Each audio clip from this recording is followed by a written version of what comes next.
The slave market on Zentari 7 reeked of desperation and disinfectant. Orla pressed her breathing appendages flat against her face, trying to block out the stench as she navigated through the crowd of traders and collectors. Her violet skin shimmered under the harsh artificial lights, marking her as a Velkari, a species known for their wealth and, more importantly, their eccentricities. She wasn't here for the usual acquisitions. Orla had a specific interest: exotic specimens from backwater worlds. And today, something extraordinary had caught her attention. Lot 247, the auctioneer's voice crackled through the translator embedded in her neural cortex. One human male, designation James 774, recently acquired from the Sol system. Warning: species classified as Death World origin. Approach with extreme caution. Orla pushed through the crowd, her three eyes widening as she saw him. The human stood in the containment field, bloodied and defiant. Unlike the other slaves who cowered or wept, this one, James, stared directly at his captors with eyes that burned with something primal. His species was smaller than most sentients in the market. His frame lean but corded with muscle that spoke of evolution in a harsh environment. Starting bid, 500 credits, the auctioneer announced. This one's a savage. Someone shouted from the crowd. Killed 3 handlers during processing. Exactly why he's being sold at discount, the auctioneer replied nervously. Perfect for gladiatorial entertainment or don't hurt the human. Orla's voice cut through the murmurs. I'll buy him.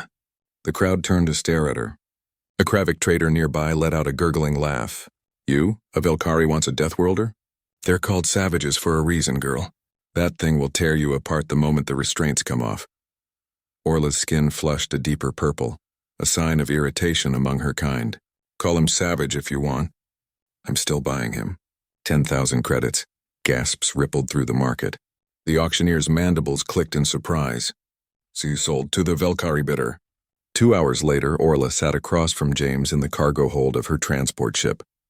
She'd removed his restraints against the advice of every crew member aboard. The human rubbed his wrists, eyeing her with suspicion. Why? James asked, his voice hoarse. The translator had already mapped his language. Why buy me? Orla leaned forward, her triple-jointed fingers steepled. Because you're fascinating. Your species is listed in the galactic database as dangerously adaptable. Death World origin. Persistence hunters, capable of healing from injuries that would kill most species. And yet, the galaxy treats you like monsters.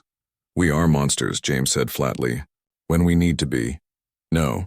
Orla's central eye focused intensely on him. You're survivors. I've studied Earth, your planet.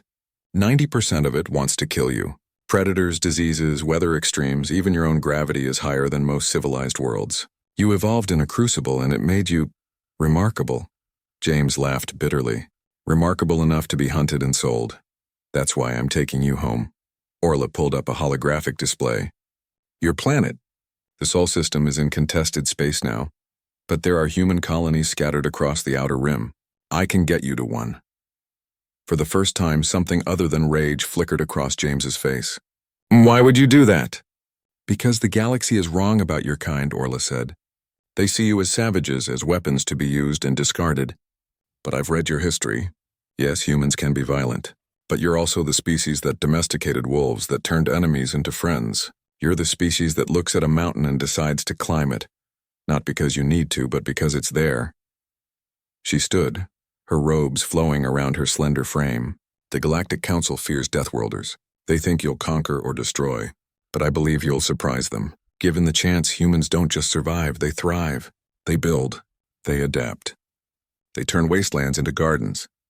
James was quiet for a long moment. You really believe that? I've studied 73 species, Orla replied. None have your resilience. Your planet throws everything at you. Ice ages, meteor strikes, supervolcanoes, and you endure. Then you make art about it. You write stories. You laugh at death itself. Her skin rippled with emotion. That's not savagery. That's poetry.